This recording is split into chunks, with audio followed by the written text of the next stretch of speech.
அதிமுக கூட்டணிக்குள்ள ஒரு வலுவான என்டிஏவை அமைக்கணுன்றதில் பாஜக ரொம்ப உறுதியாக இருக்காங்க. அதனால் எல்லார்ட்டையுமே பேச்சுவார்த்தை நடத்துகிறாங்க.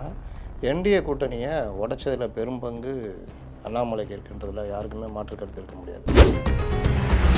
இந்த மாதிரி ஆட்கள் உள்ளே இருக்கிறவங்க இந்த மாதிரி தங்களுடைய சுயநலத்துக்காக எந்த லெவலுக்கும் போகிறது தயாராக இருந்தாங்க, போனாங்க.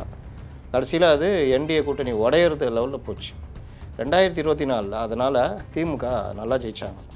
இது ஏன் உடையணும்னா திமுகவுடைய திட்டம். அண்ணாமலைக்கு ஆரம்பத்துலேருந்து இருக்குங்க. ஒன்றா இருக்கும் போது ஆரம்பித்தது அண்ணாமலை தானேங்க. நீங்கள் அவங்களை திட்டுறது ஜெயலலிதா ஏங்க அவங்களுக்கு என்ன அவ்வளோ பெரிய பிரச்சனை? ஒரு கட்சி தேசிய கட்சி கூட்டணி அமைக்குதுன்னா அந்த கூட்டணி நல்லபடியாக போய்கிட்டு இருக்குன்னா அதை தானே நீங்கள் பண்ணணும். அந்த கூட்டணியை உடைக்கிறது, தலைவர்கள் கேவலமாக பேசுகிறது, திமுகவுக்கு சாதகமான சூழ்நிலையை உருவாக்குறது, இதெல்லாம் பண்ணால் என்ன நியாயம்? நான் மனசாட்சி உள்ளவன். மனசாட்சி உள்ளவனா நீங்கள் பிஜேபியில் முடிவு பண்ணுவீங்க. எடப்பாடி பழனிசாமி கூட்டணியிலே பெரிய கட்சி அதிமுக, அதனுடைய பொதுச் செயலாளர், முதல்வர் வேட்பாளர். அமித்ஷாவை ஏற்றுக்கிறார். இவர் ஏற்றுக்க மாட்டார். எவ்வளோ ஓட்டு வச்சுருக்கீங்கன்னா 0.5 கூட கிடையாது. இது எதுக்குன்னா முடிச்சுட்டு போகிறதுக்கான ஏற்பாடு. இப்போ அதை சொல்லி நீங்கள் தான் கூப்பிட்டு வரணும்னு அண்ணாமலை தலையிலே தூக்கி போட்டாங்க. இப்படி போய்கிட்டு இருக்க நேரத்தில் தான் ஒரு 5 வருஷத்தில் ஒரு 4000 ஆச்சுன்னா அது விலைவாசி நீங்கள் சொல்கிறது கரெக்டு. 7000 ஆச்சுன்னா டபுள் மடங்கு ராட்சசத்தனமாக. இப்போ அதுக்கேற்ற விலை வருமானம் மாறுதா? 15,000 சம்பளம் வாங்கினவன் 16,000 வாங்குறான்.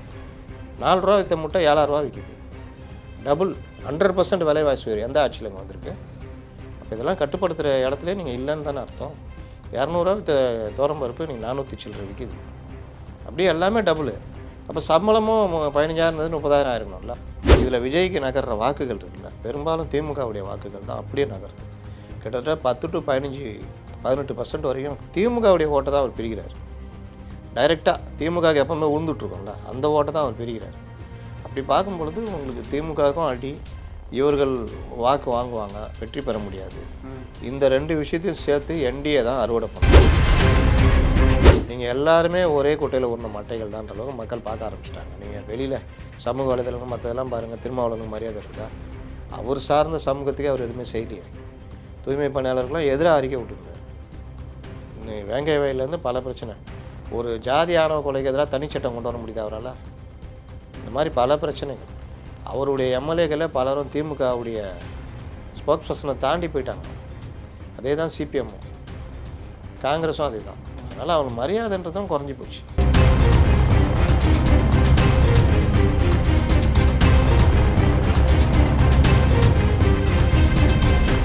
ரியல் ஒன் நேயர்களுக்கு வணக்கம். இன்று நம்மளுடைய நேர்காணலுக்கு பத்திரிகையாளரான திரு முத்தலீஃப் அவர்கள் இணைஞ்சிருக்காங்க. சார் வணக்கம். வணக்கம் சார், இப்போது பாஜக கூட்டணியில் சசிகலா அம்மையாரை உள்ளே இழுப்பதற்கு உண்டான பேச்சுவார்த்தை நடக்க இருப்பதா ஒரு தகவல், கன்ஃபர்மேஷன் நியூஸ் கிடையாது, ஒரு தகவலாக போயிட்டுருக்கு.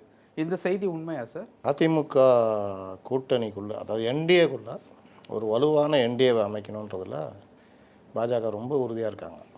அதனால் எல்லார்ட்டையுமே பேச்சுவார்த்தை நடத்துகிறாங்க. என்டிஏ கூட்டணியை உடைச்சதில் பெரும் பங்கு அண்ணாமலைக்கு இருக்கின்றதில் யாருக்குமே மாற்று கருத்து இருக்க முடியாது. அப்போது 2022 அந்த காலகட்டங்களில் ஓபிஎஸ்ஸை வச்சுக்கிட்டு அண்ணாமலை ஒரு பக்கம் அப்படியே உடச்சி ஒரு வழியாக போச்சு. ஆனாலும் பார்த்திங்கன்னா திருமதி சசிகலா அவர்கள் அவங்க சிறையிலேருந்து வந்ததுலேருந்தே இந்த கூட்டணிக்கு எதிராகவோ எந்த இதுவும் பேசினதில்லை. இத்தனைக்கும் இவங்களாம் நான் அம்மா என் தெய்வம் அது இதுன்னு உருட்டிகிட்டு இருக்கிறாங்க, ஓபிஎஸ், செங்கோட்டையன், டிடிவிலாம். ஆனால் அவங்க நடவடிக்கை எல்லாமே ஏடிஎம்கேக்கு எதிராக இருக்கும். ரெட்டை இலையை எதிராக போட்டி போடுவாங்க, ரெட்டை இலையை வீழ்த்துற வேலை பண்ணுவாங்க, திமுகவுக்கு ஆதரவாக செயல்படுவாங்க. ஆனால் இதோட ஜெயலலிதாவை, என் மனைவி ஜெயலலிதாவோட 1000 மடங்கு நேர்மையானவர்னு பேசின அண்ணாமலையோட ஓபிஎஸ் போன்றவர்கள் ஒத்து போனாங்க. ஆனால் சசிகலா ஒரு தடவை கூட அதிமுகவுக்கு எதிராக பேசினதே இல்லை. அதிமுக ஆட்சி வீழணும் அப்படி கூட, அவங்களும் எடப்பாடிக்கும் பிரச்சனையே இருக்குது. ஆனாலும் அவர்கள் அதிமுக ஜெயிக்கணும், திமுக ஆட்சி வீழ்த்தப்படணும், இப்படி தான் பேசிகிட்டு இருக்கிறாங்க இன்னை வரைக்கும். அதிமுக ஒற்றுமையான இதுதான் அவங்களுடைய பேச்சுடைய சாராம்சம். அப்போ இந்த மாதிரி ஆட்கள் உள்ளே இருக்கிறவங்க இந்த மாதிரி தங்களுடைய சுயநலத்துக்காக எந்த லெவலுக்கும் போகிறது தயாராக இருந்தாங்க, போனாங்க. கடைசியில் அது என்டிஏ கூட்டணி உடையிறது லெவலில் போச்சு 2024. அதனால் திமுக நல்லா ஜெயித்தாங்க. இது ஏன் உடையணும்னா திமுகவுடைய திட்டம். ஸ்ப்ளிட் ஆனால் தான் நம்ம ஜெயிக்க முடியும்னு, அதாவது அவருடைய சாமர்த்தியம். ஆனால் அதற்கு துணை போனது அண்ணாமலை, ஓபிஎஸ் எல்லாருமே. அதனால் என்ன ஆச்சுன்னா ஸ்ப்ளிட் ஆனாங்க, அவங்க ஜெயித்தாங்க, 10% அடித்தாங்க. அதற்கு பிறகு தான் என்டிஏ தலைமை, பிஜேபி தலைமை இதை உணர்றாங்க. ஆகா, நம்ம பிரிஞ்சதுனால ஒரு 15 எம்பி சீட்டு போச்சு. சேர்ந்துருந்தா 15 சாதாரணமாக அடிச்சிருக்கலாம். தப்பு பண்ணிட்டோம், இனி விடக்கூடாது அப்படின்ட்டு இறங்கி ஒர்க் பண்ணுறாங்க. அதில் எடப்பாடி பழனிசாமி கூட எல்லா வகையிலையும் ஒரு இணக்கமான கூட்டணி அமைக்கிறாங்க. அதில் முதல் கண்டிஷனை அண்ணாமலை வெளியேற்றணும், தலைவர் பதவி தூக்கணும்னு ஒத்துக்கிறாங்க. டிடிவி ஓபிஎஸ்லாம் நீங்கள் தலையிடக்கூடாது, நாங்கள் பார்த்துக்குறோம். அந்த கோபம் அண்ணாமலைக்கு இருக்கா? அண்ணாமலைக்கு ஆரம்பத்துலேருந்து இருக்குங்க. ஒன்றா இருக்கும்போது ஆரம்பித்தது அண்ணாமலை தானேங்க. நீங்கள் அவங்கள திட்டுறது, ஜெயலலிதா ஏங்க அவங்களுக்கு என்ன அவ்வளோ பெரிய பிரச்சனை? ஒரு கட்சி, தேசிய கட்சி கூட்டணி அமைக்குதுன்னா அந்த கூட்டணி நல்லபடியாக போய்கிட்டு இருக்குன்னா அதை தானே நீங்கள் பண்ணணும். அந்த கூட்டணியை உடைக்கிறது, தலைவர்கள் கேவலமாக பேசுகிறது, திமுகவுக்கு சாதகமான சூழ்நிலையை உருவாக்குறது, இதெல்லாம் பண்ணால் என்ன நியாயம்? நான் மனசாட்சி உள்ளவன், மனசாட்சி உள்ளவனா நீங்கள் பிஜேபியில் முடிவு பண்ணிக்கங்க. கூட்டணியில் வந்து நீங்கள் எப்படி பண்ணுவீங்க? தற்கொலைன்னு ஒரு பக்கம் திட்டுறது, இன்னொரு பக்கம் வந்து அண்ணன் எடப்பாடி பழனிசாமின்றது, ஒரு பக்கம் தண்டிக்கப்பட்ட குற்றவாளின்றது ஜெயலலிதாவை, இன்னொரு பக்கம் புரட்சித் தலைவர் அம்மான்றது. இந்த எதுக்கு ரெட்டை நாக்கு? இது எல்லாம் தான் சிக்கலை ஏற்படுத்துச்சு. இதனால் என்ன ஆச்சுன்னா உடஞ்சி எல்லாம் போச்சு, சேர்ந்துட்டாங்க. அப்புறமா சேர்ந்த பிறகும் இவர் வார் ரூம் வச்சுக்கிட்டு செங்கோட்டையனை வெளியே இழுக்கிறது, டிடிவி ஓபிஎஸ் வச்சுட்டு இயக்கிறது, இந்த வேலைலாம் பண்ணியிருந்தார். இப்போ கூப்பிட்டு கடைசியாக லேட்டஸ்ட்டாக கூப்பிட்டு கடுமையாக எச்சரிச்சிட்டாங்க. வார் ரூமை கலைக்க சொல்லிட்டாங்க, வார் ரூம் ஃபண்டை நிறுத்திட்டாங்க, நீங்கள் தான் டிடிவியை கூப்பிட்டு வரணுன்ட்டாங்க. ஓபிஎஸ்ஸை தனி கட்சியெலாம் ஆரம்பிக்கக்கூடாது, ஒழுங்காக இருக்கணும்னு மிரட்டி விட்டாங்க. என்டிஏ கூட்டணி நாங்கள் கொண்டு வரது, நாங்கள் பேச்சுவார்த்தை நடத்துவோம், அதுக்கு நீ ஒழுங்காக இருக்கணும் முதல்ல, அப்போ தான் நாங்கள் பேச்சுவார்த்தை நடத்த முடியும்னு ஓபிஎஸ் இது பண்ணிட்டாங்க. டிடிவி தேவையில்லாமல் முறுக்கிட்டு போனார். முதலாளியே மாற்றினா தான் நான் கம்பெனியில் சேருவேன்னா என்ன அர்த்தம்? சம்பளம் கொடுக்குற முதலாளியே மாற்றிடணுமா? அப்போ தான் அந்த கம்பெனியில் ஒரு சேர் வரோம். எடப்பாடி பழனிசாமி கூட்டணியிலே பெரிய கட்சி அதிமுக, அதனுடைய பொதுச் செயலாளர், முதல்வர் வேட்பாளர், அமித்ஷாவை ஏற்றுக்கிறார். இவர் ஏற்றுக்க மாட்டாராம். எவ்வளோ ஓட்டு வச்சுக்கிறீங்கன்னா 0.5 கூட கிடையாது. இது எதுக்குன்னா முறிச்சிட்டு போகிறதுக்கான ஏற்பாடு. இப்போ அதை வந்து சொல்லி நீங்கள் தான் கூப்பிட்டு வரணும்னு அண்ணாமலை தலையிலே தூக்கி போட்டாங்க. இப்படி போய்கிட்டு இருக்க நேரத்தில் தான் நான் ஏற்கனவே பதிவு பண்ணியிருக்கேன், ஒன்றுபட்ட அதிமுகவை காட்டணும்னு. பலரும் கேசி பழனிசாமி, இன்னும் பிரிஞ்சு போன பலரையும் ஏடிஎம்ல கொண்டு வரதுக்கான வேலைகள் போய்கிட்டு இருக்குது. இது இல்லாமல் திருமதி சசிகலா அவர்களை வாய்ஸ் கொடுக்கறதுக்கு பேசுகிறாங்க. உள்ளே கொண்டெல்லாம் அவங்க எப்படி இணைக்க முடியும்? எடப்பாடி அதை ஒத்துக்க மாட்டார். சசிகலாலாம் உள்ளே வந்தாங்கன்னா வேறு மாதிரி ஆகிடும். அதனால் சசிகலா இணைக்க கூட ஒத்துக்க மாட்டாங்க. வாய்ஸ் கொடுங்கன்றுவாங்க. அதிமுக ஜெயிக்கணும், எல்லோரும் அதிமுகவுக்கு வாக்களிங்க, ஆட்சி வீழ்த்தப்படணும்னு அவங்க வாய்ஸ் கொடுப்பாங்க. அதற்கான இதெல்லாம் போய்கிட்டு இருக்கு. பொதுக்குழுவில் ஏதோ பதவி கொடுக்க போகிறதா கேள்விப்பட்டோமே. உளறிட்டு இருப்பானுங்க. இன்னைக்கு ஜர்னலிஸ்டெல்லாம் ஒன்றுமே இல்லைங்க, அடிப்படை தெரியாமல் உளறிக்கிட்டு இருக்கிறாங்க. இதுதான் டிடிவியே அதிமுக. டிடிவி ஒரு கட்சி நடத்துகிறார், எப்படி அதிமுக நினைப்பாங்க? இப்போ ஓபிஎஸ் அதிமுக, சசிகலா அம்மையாருக்கு பதவி அதாங்க சொல்கிறேன். இந்த மாதிரி வளர்றாங்கன்றான். உளறர்கள் பல வகை. ஓபிஎஸ்ஸை உள்ளே கொண்டு வர போகிறாங்க. ஓபிஎஸ் தான் அடிச்சு தோற்றுனாங்க, அப்புறம் எப்படி உள்ளே கொண்டு வருவாங்க? டிடிவியை கட்சிக்குள்ளே சேர்க்க போகிறாங்க. டிடிவி தனி கட்சி நடத்துகிறாரு. டிடிவி கட்சியோட அதிமுகவில் இணையிறாருன்னா அது வேறு. டிடிவியை கட்சிக்குள்ளே கொண்டு போகிறாங்கன்னா என்ன? அதே மாதிரி தான் சசிகலாவை அவங்களெல்லாம் கட்சிக்குள்ளெல்லாம் கொண்டு வர மாட்டாங்க. கொண்டு வந்தால் கட்சிக்குள்ளே குழப்பம் வரும். அதனால் அது வேலையே பண்ண மாட்டாங்க. இப்போது இருக்கக்கூடிய ஒரு சுச்சுவேஷன் படி பார்த்தோம் அப்படின்னா ஏடிஎம்கேவுக்கு எந்த மாதிரியான வாய்ப்புகள் 26 இருக்குது? ஏடிஎம்கே என்டிஏ கூட்டணி பலமடைஞ்சிட்டே வருது. திமுகவுக்கு எதிரான அந்த கோபம் பெரிய அளவில் இருக்குது. அதுக்கு தான் அவங்க பாருங்கள், நேற்றுலாம் வெல்லும் பெண்கள் அந்த மாதிரிலாம் போட்டு ஒரு சின்ன நிகழ்ச்சி, அது ஒரு விரிவாக்கம், அதுக்கு ஒரு நிகழ்ச்சியாக நேரு ஸ்டேடியத்தில் வச்சுட்டு ஊரில் இருக்கிற வித்வான்கள், நிலைய வித்வான்கள் எல்லாத்தையும் கூப்பிட்டுக்கிட்டு, சத்யராஜ்லாம் குடும்பத்தையே கொத்தடிமையாக எழுதி கொடுத்துட்டார். அவர் பொண்ணுக்கு ஏதோ சீட்டு வேணும் போல்.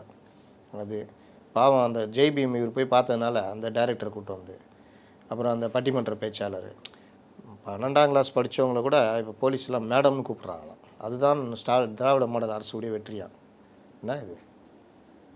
ஒரு லேடியை சாதாரணமாக மேடம்னு கூப்பிட்றது வந்து திராவிட மாடல் வெற்றி. இந்த அளவுக்கு பட்டிமன்ற பேச்சாளர் பேசுகிறது, சினிமா காட்சிகள், நான் இப்போ எம்ப்ராய்டரி போட்டிருக்கேன் உங்கள்கிட்ட வந்து கொடுக்கணும், அந்த மாதிரி இப்படிலாம் ஏன் நடத்துகிறாங்க, ஏன் பண்ணுறாங்கன்னா அந்த பயம் வருது, மக்கள் நம்ம மேலே கோபத்தில் இருக்காங்கன்னு.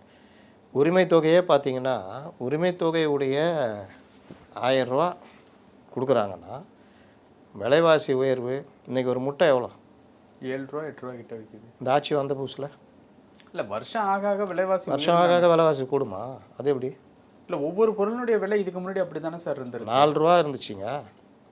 ஒரு 5 வருஷத்தில் ஒரு 4000 ஆச்சுன்னா அது விலைவாசி நீங்கள் சொல்கிறது கரெக்டு. ம். 7000 ஆச்சுன்னா டபுள் மடங்கு. ராட்சசத்தனமா. அப்போ அதுக்கேற்ற விலை வருமானம் மாறுதா? 15,000 சம்பளம் வாங்கினவன் 16,000 வாங்குறான். 4 விற்ற முட்டை 7,000 விற்கிது. டபுள் 100% விலைவாசி உயர்வு எந்த ஆட்சியில் இங்கே வந்திருக்கு? அப்போ இதெல்லாம் கட்டுப்படுத்துகிற இடத்துல நீங்கள் இல்லைன்னு தானே அர்த்தம். 200 விற்ற பருப்பு நீங்கள் 400 சில்லறை விற்கிது. அப்படியே எல்லாமே டபுளு. அப்போ சம்பளமும் 15,000 இருந்தது 30,000 ஆயிருக்கணும்ல. தங்க விலை ஏன் உயர்ந்துன்னு நாங்கள் உங்கள்கிட்ட கேட்க போகிறதில்ல. அதுக்கு பல பிரச்சனைகள் சர்வதேச இருக்குது. ஆனால் மளிகை பொருட்கள் விலையை கூட நீங்கள் விலைவாசி உயர்த்தாமல் பார்த்துக்கணும்ல. போன கவர்மெண்ட்டில் பருப்பு விலை கொஞ்சம் அதிகரித்த உடனே எந்த ஸ்டேட்டில் கம்மியாக இருக்குதுன்னு பார்த்து அங்கே கொள்முதல் பண்ணி என்ன விஷயம், விலை கொஞ்சம் ஏறணுன்னா பதுக்க ஆரம்பிச்சிடுவானுங்க. டிமாண்டை க்ரியேட் பண்ணி விலை ஏற்றுவானுங்க இன்னும். அதெல்லாம் தடுக்க வேண்டியது கவர்மெண்ட் வேலை இல்லை. அதிலெல்லாம் நீங்கள் கோட்டை விட்டீங்க. அப்போ நீங்கள் ஒரு நாளைக்கு நான் 200 வீட்டு செலவு பண்ணி ஒரு குடும்பம் போல் சாப்பிட்டுட்டு இருந்ததுன்னா இன்றைக்கி 400 செலவு பண்ண வேண்டியதாக இருக்குது. அப்புறம் நீங்கள் 1000 கொடுத்து என்ன கொடுக்காட்டிங்கன்னா கரண்ட்டு பில்லு 1500 கட்டியிருந்த இடத்துல நீங்கள் விலை ஏற்றி நீங்கள் 4500 கட்டுற மாதிரி ஆகுது. 3 மடங்கு கட்டுறோம். அப்போ நீங்கள் 1000 கொடுத்து என்ன கொடுக்காட்டிங்கன்னா மாதந்தோறும் மின் கணக்கீட்டு முறை கொண்டு வருவோன்னு எதுக்கு சொன்னீங்க? 500 யூனிட்டுக்கு மேலே போச்சுன்னா அப்படியே டபுள் ஆகிடும் அந்த யூனிட்டுடைய வேலை. அப்போ நம்ம என்ன டக்கர் அடித்தாலும் 2 மாதத்துக்கு 500 யூனிட்டுக்குள்ளே பண்ணவே முடியாது. டெய்லி பார்த்துக்கிட்டா இருக்க முடியும். அப்போ ஒவ்வொரு மாதம் 550 யூனிட் 560 யூனிட்னா 1.5 மடங்கு. ஒரு யூனிட்டுக்கு இப்போ 3 ரூபா கொடுக்குறோம்னா 4,000 கொடுக்குற மாதிரி ஆகிடும். ஒரு 50 யூனிட் எக்ஸ்ட்ரா யூஸ் பண்ணதுனால 500 சில்லறை யூனிட்டுக்கும் 4,000 கொடுக்குற மாதிரி ஆகிடும். அப்போ எல்லாருக்குமே என்னங்க இது 2 மாதத்துக்கு வச்சுக்கிட்டு ஒரு ஆமாங்க தப்புங்க. நாங்கள் வந்தால் மாதம் தோறும் மின்னுவோம். அப்போ நீங்கள் 300 யூனிட் யூஸ் பண்ணால் கூட ஒன்றும் பிரச்சனை இருக்காது. கொண்டு வந்தீங்களா, சொன்னீங்களா, செஞ்சீங்களா? இதெல்லாம் சேர்ந்து தான் இந்த கவர்மெண்ட்டுக்கு வந்து இன்றைக்கி ஒரு பெரிய எதிர்ப்பு, ஒரு கோபம் இருக்குது மக்கள்கிட்ட. இதோடு சேர்ந்து விஜய் கட்சி ஆரம்பிச்சிருக்காரு. விஜயும் அவர் பங்குக்கு இந்த கவர்மெண்ட்டுக்கு எதிராக மாற்றம் வரணும்னு மக்கள் அவரை நோக்கி நகர்றாங்க. இதில் விஜய்க்கு நகர்ற வாக்குகள் இருக்குல்ல, பெரும்பாலும் திமுகவுடைய வாக்குகள் தான் அப்படியே நகருது. கிட்டத்தட்ட 10 to 18% வரையும் திமுகவுடைய ஓட்டை தான் அவர் பிரிக்கிறார். டைரெக்டாக திமுகவுக்கு எப்போவுமே உழுந்துட்ருக்கோம்ல, அந்த ஓட்டை தான் அவர் பிரிக்கிறார். அப்படி பார்க்கும் பொழுது உங்களுக்கு திமுகவுக்கும் அடி, இவர்கள் வாக்கு வாங்குவாங்க, வெற்றி பெற முடியாது. இந்த 2 விஷயத்தையும் சேர்த்து என்டிஏ தான் அறுவடை பண்ணும். மக்கள் நல கூட்டணி இருந்ததில்ல, அந்த மாதிரி விஜய் வந்து கொஞ்சம் பெரிய மக்கள் நல கூட்டணியாக மாறுவார். அவ்வளோதான். வேறு பெரிய மாற்றம்லாம் விஜயால் வராது. விஜய் ஆட்சியெல்லாம் பிடிக்க முடியாது. பெரிய மக்கள் நல கூட்டணி தாவேக்கா, பெரிய மக்கள் நல கூட்டணி. அதோடைய சாதகம் யாருக்கு வரும்? ஏடிஎம்கேக்கு. இப்போது எடப்பாடி அவர்களுக்கு அந்த கூட்டணி பலம் இல்லாதது ஒரு மைனஸாக பார்க்கப்படுதா? ஏன்னா திமுக அதன் சார்ந்த கூட்டணிகள் 3 எலெக்ஷன் கிட்ட பார்த்துட்டாங்க, வெற்றிக்கும் அதான் சாதகமாக இருக்குது. இப்போ ஏடிஎம்கே கூட்டணியை பொறுத்த வரைக்கும் ஏடிஎம்கே அண்ட் பிஜேபி, இதை தாண்டி மற்ற கூட்டணி கட்சிகள் வராமல் இருக்கிறது அப்படிங்கிறது பிஜேபி கூட்டணியில் இருக்காங்க அப்படிங்கிற ஒரு அடுத்த வாரம் தேர்தல் கூட்டணிக்கு வரலன்னா நீங்கள் கேட்குற கேள்வி ஓகே. தேர்தலுக்கு கூட 4-5 மாதம் இருக்குது. அது அவங்க டிமாண்ட் இருக்கும்ல. நெருக்கத்தில் ஜனவரி பிப்ரவரியில் தான் கிட்ட உள்ளே வருவாங்க. தேமுதிக எங்கே போவாங்க? பாமக அன்புமணியுடைய இது எங்கே போவாங்க? மற்ற கட்சிகளே சொல்கிறீங்க அன்புமணியோட இது அப்படின்னு சொல்லிட்டு. அப்போது அது ஒரு பங்காக தானே இருக்குது. கட்சி இல்லை, 90% அன்புமணிகிட்ட இருக்குது. இவர்கிட்ட கட்சியே இல்லை. இவரும் அருளும் ஜிகே மணியும் இருக்காங்க. அருளும் ஜிகே மணியும் வாங்கன்னு சொன்னால் அங்கே போய் சேர்ந்துருவாங்க. அவங்க சேர்க்க மாட்டாங்க. தான் 3 பேர் வச்சுக்கிட்டு கட்சின்றது நீங்கள் பெரும்பாலும் 90%க்கு மேலே அங்கே தான் இருக்காங்க. ஓபிஎஸ்ஸு எடப்பாடி இது மாதிரி தான் பொதுக்குழுவை நடத்தி முடித்து தேர்ந்தெடுத்துட்டு அது தேர்தல் ஆணையத்திலும் கொடுத்து சின்னமும் கட்சியும் உங்களது தானே அங்கீகரித்து அதை எதிர்த்து இவங்க கோர்ட்டுக்கு போய் கோர்ட்டும் ஏற்றுக்காமல் இன்றைக்கி அன்புமணி தான் பாமகன்னு இருக்குது. நாளைக்கு தேர்தலில் என்டிஏ நிற்கும் போது இப்போ ஐயா என்ன பண்ணுவார்? ஒன்று கட்சி ஆரம்பிக்கணும். கட்சி ஆரம்பித்து டிஎம்கே போகிறாருன்னா அதை திருமாவளவன் ஏற்றுக்கணும். அப்படி திருமாவளவன் ஏற்றுக்கிட்டால் திருமாவளவன் ஓட்டுகளும் குறையும். ஐயா போய் அங்கே போனார்னா ஒரு குழப்பம் ஏற்படுத்தலாம் பாமக வாக்கில். ஆனால் பாமக உண்மையான பாமகனா அவங்க இருக்காங்கல்ல, அவங்க தானே அங்கே ஒர்க் பண்ண போகிறாங்க. ப்ளஸ் இந்த கூட்டணின்னு வரும்பொழுது ஒரு 10 சீட்டு நின்னா கூட அதில் ஒரு 8 சீட்டு ஜெயிக்கிறாங்கன்னா இவர் எவ்வளோ ஜெயிப்பார்? அப்போ என்ன ஆகும்னா 8 எம்எல்ஏ 5 இருந்த இடத்துல 8, அப்போ இவங்க தான் உண்மையான பாமகன்னு வந்துடும் நாளைக்கு. இப்போவே அங்கீகாரமாக பேப்பரில் இருக்காங்க, நாளைக்கே அது நேரடியாக மக்கள் நல இதில் இருப்பாங்க. அதனால் பாமக, தேமுதிக, புதிய தமிழகம் எல்லாம் கிட்டத்தட்ட இதுக்குள்ளே வர்றவங்க தான் இருக்காங்க. அதனால் இது வந்து அதான் நான் சொன்னேன்ல, என்டிஏ ஸ்ட்ராங் பண்ணுற வேலையை பண்ணுறாங்க. ஜனவரி 12 இவர் வராரு உள்ள, இங்கே பொதுக்கூட்டத்துக்கு வராரு பிரதமர். அதுக்குள்ளேயுமே கிட்டத்தட்ட கூட்டணியை இறுதிப்படுத்திடுவாங்க, மேடையில் எல்லாரும் ஏற்றுற மாதிரி இருக்காங்க. அதற்கான வேலைகள் போய்கிட்டு இருக்குன்னு நான் கேள்விப்பட்டேன். நடக்கலாம். ஓகே, இந்த கூட்டணி ஸ்ட்ராங் ஆச்சு அப்படின்னா டிஎம்கேவோட கூட்டணி பலம் அடையுமா இல்லை கொஞ்சம் நலிவடையுமா? டிஎம்கே கூட்டணிக்குள்ள மரியாதையே போச்சு. இப்போ காங்கிரஸுக்கு மரியாதையே கிடையாது. அவர்கள் விஜய் கூட பாண்டிச்சேரியில் கூட்டணி வச்சுக்கலாமா, கேரளாவில் வச்சுக்கலாமான்னு ட்ரை பண்ணிகிட்ருக்குறாங்க. காங்கிரஸ் தலைவர்களே சும்மா இணக்கமாக போகிற மாதிரி இருந்தாலும் சீட்டு அதிகமாக கேட்போம், சீட்டு குறைவாக வாங்கவே கூடாதுன்ற குரல் காங்கிரஸ்குள்ளே எல்லாம் ஆரம்பிச்சிச்சு. இடதுசாரிகள் டபுள் டிஜிட் இல்லைன்னா நீங்கள் கூட்டணியே நமக்கு தேவையில்லைன்னு கீழே மாநாட்டிலே முடிவு எடுத்துட்டாங்க. இந்த மாதிரியான பிரச்சனைகள் பேச்சுவார்த்தை நடத்துறதுக்கு முன்னாடி வர்றதுங்கிறது இயல்பு தானே? இயல்பு தான். அதுக்காக அவங்கள எல்லா டைம்லையும் உரிமையை விட்டு கொடுத்துருவாங்களா? நீங்கள் 10 சீட்டு நின்றுட்டு இந்த இடத்துல 15 தடவை இந்த வாங்கணும் அப்படின்னா பேச்சுவார்த்தை நடத்தி ஒரு 12 கொடுக்குறாங்க, இல்லை 10லேயே நிற்க வைக்கிறாங்கன்னா ஓகே. நீங்கள் 15, 21 நின்று இந்த ஆளுங்க இப்போ 6ல் நிற்க வச்சுட்டு அதே 6 தானே எப்படி ஒத்துக்குவாங்க? அப்போ 10, அட்லீஸ்ட்டு 10 அப்படி தான் போவாங்க. திருமாவளவன் அப்படி தான் போவார்.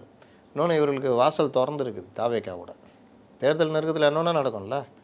திடீர்னு காங்கிரஸ் இங்கே நீங்கள் ரொம்ப அவமானப்படுத்திட்டீங்கன்னா நான் அங்கே போகிறேன் அப்படின்னா லாபம் தானே. பாண்டிச்சேரி தேர்தலில் ஜெயிச்சிடலாம்ல, பெரிய கூட்டணியாக மாறிடுவாங்கள்ல. காங்கிரஸும் தாவேக்காவும் சேர்ந்தா பெரிய கூட்டணியாக மாறிடுவாங்கள்ல. அப்போ தமிழ்நாட்டில் தோக்குறோமோ ஜெயிக்கிறோமோ பாண்டிச்சேரி கேரளாவில் ஒரு லாபம் இல்லை. அப்போ அது நீங்கள் பார்க்கணும். இப்போ உள்ளாட்சி தேர்தல் நடக்குது, சரியாக காங்கிரஸும் இவங்களும் இடதுசாரிகளும் அங்கே வர்றாங்க. கொஞ்சம் தான் வித்தியாசம் வருது. அவன் திருவனந்தபுரம் மாநகராட்சியே பிடிக்கிறாங்க பாஜக. அப்போ இதுக்கெல்லாம் அவங்க என்ன யோசிப்பாங்க, விஜய் கூட வந்தாருன்னா இன்னும் கொஞ்சம் அதிகமாக பிடிக்கலாம் அப்படின்னு. அப்போ அந்த மாதிரிலாம் யோசிக்கும் பொழுது உங்களுக்கு உள்ளுக்குள்ளே அந்த டிமாண்டு ஜாஸ்தியாகும். ரெண்டாவது, இவர்கள் என்ன தான் தோழமை கட்சிகள்னு என்ன தான் உருட்டினாலும் நீங்கள் பார்த்தீங்கன்னா ஜனங்க மத்தியில் இவங்க மேலேயே மரியாதை போச்சு. முன்னெல்லாம் இவங்களாம் எங்கள் கூட இருக்காங்க, நாங்கள் நேர்மையான கட்சி அப்படின்னு திமுக காமிச்சிச்சு. ஆனால் இப்போ நீங்கள் எல்லாருமே ஒரே குட்டையில் உருண மட்டைகள் தான்ற அளவுக்கு மக்கள் பார்க்க ஆரம்பிச்சிட்டாங்க. நீங்கள் வெளியில் சமூக வலைதளங்கள் மற்றதெல்லாம் பாருங்கள், திருமாவளவனுக்கு மரியாதை இருக்குதா? அவர் சார்ந்த சமூகத்துக்கே அவர் எதுவுமே செய்யலையே. தூய்மை பணியாளர்கள்லாம் எதிராக அறிக்கை விட்டுருந்தார். வேங்கை வயலேருந்து பல பிரச்சனை. ஒரு ஜாதி ஆணவ கொலைக்கு எதிராக தனிச்சட்டம் கொண்டு வர முடியுது அவரால்? இந்த மாதிரி பல பிரச்சனைகள். அவருடைய எம்எல்ஏக்களே பலரும் திமுகவுடைய ஸ்போக்ஸ் பர்சனை தாண்டி போயிட்டாங்க. அதே தான் சிபிஎம்மும் காங்கிரஸும் அதே தான். அதனால் அவங்களுக்கு மரியாதைன்றதும் குறைஞ்சி போச்சு. பல விஷயங்கள் பேசணும். நேரத்துக்கு ரொம்ப நன்றி சார்.